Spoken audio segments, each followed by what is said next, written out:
어서와. 뚜따는 처음이지?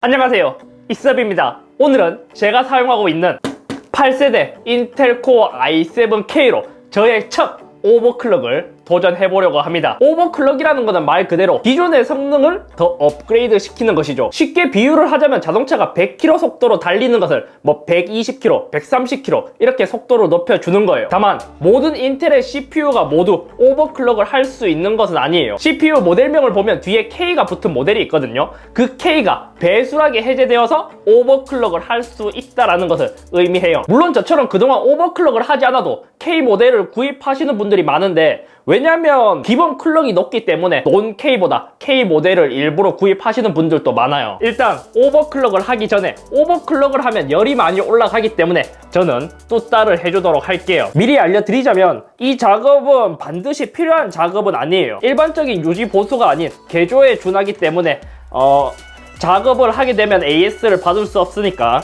참고하시기 바랍니다. 이렇게 쿨러를 빼고 CPU도 뺐어요. 위에 있는 써멀 그리스부터 깨끗하게 닦아줄게요. 여기 뒷면은 잘못 건들면 손상되니까 꼭 조심하시고, 요즘은 이렇게 히트 스프레더를 쉽게 여는 장비들이 있어요. 여기에 이제 CPU를 넣어주고 그 다음에 여기서 이거를 돌리면 되거든요. 소리 들었죠? 이제 히트 스프레더가 빠진 것 같아요. 오, 이렇게 히트 스프레더가 뜯어졌어요. 그리고 중요한 게 히트 스프레더를 열 경우 코어가 손상될 수도 있으니까 굉장히 조심히 해야 돼요. 만약에 조금이라도 잘못되면 한 번에 가는 거예요. 저는 여기 있는 코어부터 청소를 해줄게요. 면봉을 이용해서 그냥 닦아주면 돼요. 이렇게. 그리고 여기 보면 작은 점 같은 게 있는데 이 부위를 굉장히 조심해야 돼요. 여기를 잘못 건들게 되면 또 한 방에 가는 거예요. 다음에는 겉에 있는 실리콘들을 제거해 줘야 됩니다. 그냥 갖고 있는 카드를 이용하면 가장 쉽게 제거할 수 있어요. 이 정도면 실리콘이 거의 다 제거된 모습을 볼 수 있죠. 만약에 이거를 깨끗하게 지우지 못하면 다시 히트 스프레드를 덮을 때 이제 간격이 일정하지 않기 때문에 열 배출에 좀 안 좋을 수도 있어요. 아니, 안 좋기보다는 더 좋은 성능을 내기 위해 깔끔하게 제거해 주는 거예요. 그 다음에는 히트 스프레더도 이렇게 CPU 코어 부분이랑 히트 스프레더도 깔끔하게, 이제 다시 코어 위에 리퀴드 메탈 프로를 발라줄 거예요. 중요한 것은 이러한 제품들이 전도성을 가지기 때문에 금속을 부식시킬 수가 있어요. 아까 봤던 코어 옆에 작은 점에 리퀴드 메탈이 닿게 되면 부식이나 쇼트가 날 수 있기 때문에 굉장히 조심해야 돼요. 이제 한 방울만 떨어뜨려야 돼요. 한 방울. 이게 많다고 해서 또 좋은 게 아니기 때문에 적당량을 펴바르는 게 중요해요. 이게 좀 수은처럼 생겼는데 면봉으로 이제 코어 부분을 덮어줘야 돼요. 저는 좀 많이 남았기 때문에 히트 스프레더 위에도 발라줄게요. 사실 이거는 이제 바르시는 분들도 있고 바르지 않으시는 분들도 있는데 개인 취향이에요. 코어가 있는 부위 정도만 발라주면 돼요. 양이 많은 것 같아서 좀 덜어낼게요. 이제 리퀴드 메탈 프로를 발라줬으니까 히트 스프레더를 다시 덮어줘야 되거든요. 그 내열 실리콘을 이용해서 겉에만 얇게 발라주면 돼요. 이거는 이쑤시개 같은 걸로.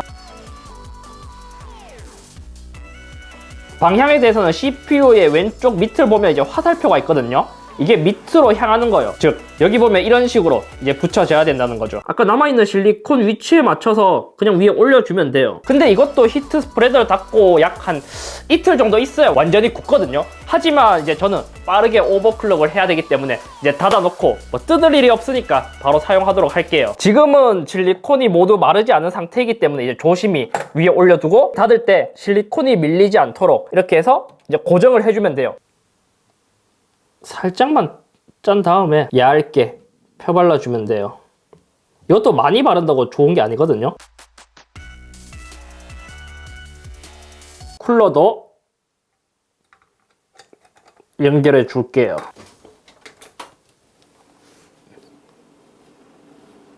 본격적으로 오버클럭을 하기 전에 프레임을 한번 테스트 해볼게요. 현재 제 PC의 사양은 8세대 인텔 코어 i7 8700K에 GTX 1080 Ti 그리고 램은 16GB입니다. 옵션 같은 경우에는 많이 사용하는 Full HD 해상도의 모드 울트라입니다. 지금 비행기에서 내렸을 때는 한 120프레임 정도 나와주고 있어요. 잘 나올 때는 140이 나오기도 해요.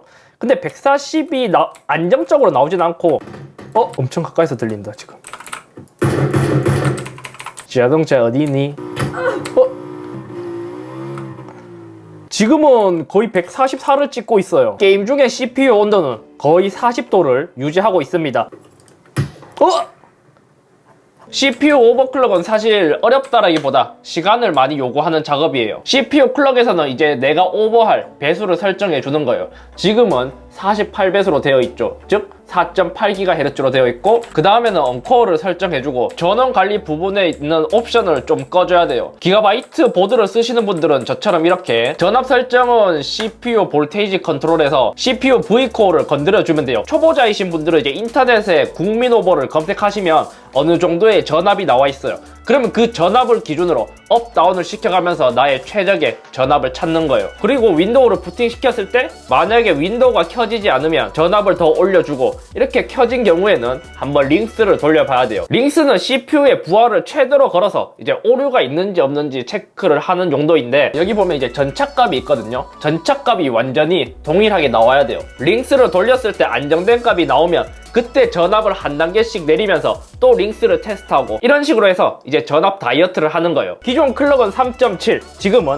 5GHz 클럭으로 올렸어요. 대기실에서의 프레임은 140 정도 나와주고 있어요. 옵션은 오버하기 전과 동일한 Full HD의 모드 울트라로 되어 있습니다. 비행기에서도 142프레임 정도 나와주고 130 후반, 140 초반으로 보면 될 것 같아요. 지금 낙하산을 펴고 내렸을 때도 130 이상, 140까지 가요. 이제 집에 들어오면 프레임이 좀 떨어지네요.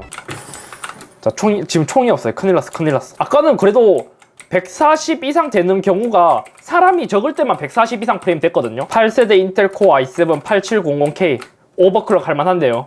뭐랄까, 오버 전과 오버 후의 프레임의 범위는 비슷한데 오버클럭을 한 후에는 더 안정적으로 프레임이 나와줘요. 지금 아직 파밍이 좀 스카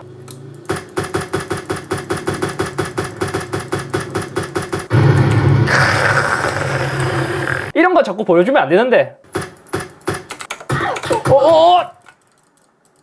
자, 이렇게 처음으로 8세대 인텔 코어 i7 8700K를 뚫다 후 오버클럭까지 해봤습니다. 기존의 클럭은 3.7GHz였지만 지금은 50배속 5GHz까지 올려줬는데 확실히 게임에서 프레임 방어에 도움이 되는 것 같아요. 아무튼 저도 처음 해본 거기 때문에 뭐 이렇게 해라 저렇게 해라 가이드를 해줄 수는 없지만, 지금 제가 좀 욕심이 나는 게 이제 수냉 쿨러를 구입하고 램도 32GB로 늘려서 제대로 오버클럭을 한 후 전압 다이어트까지 지금 이제 해보려고 해요. 아마 이 영상 촬영이 끝나면 바로 주문할 것 같아요. 아무튼 오늘은 여기까지며, 다음에 제가 오버클럭 고수가 된다면 그때는 제대로 된 가이드 영상을 만들 수 있지 않을까 싶습니다. 이 영상을 보시고 도움이 되셨다면 댓글, 그리고 좋아요와 구독하기도 꾹꾹꾹꾹꾹 눌러주세요.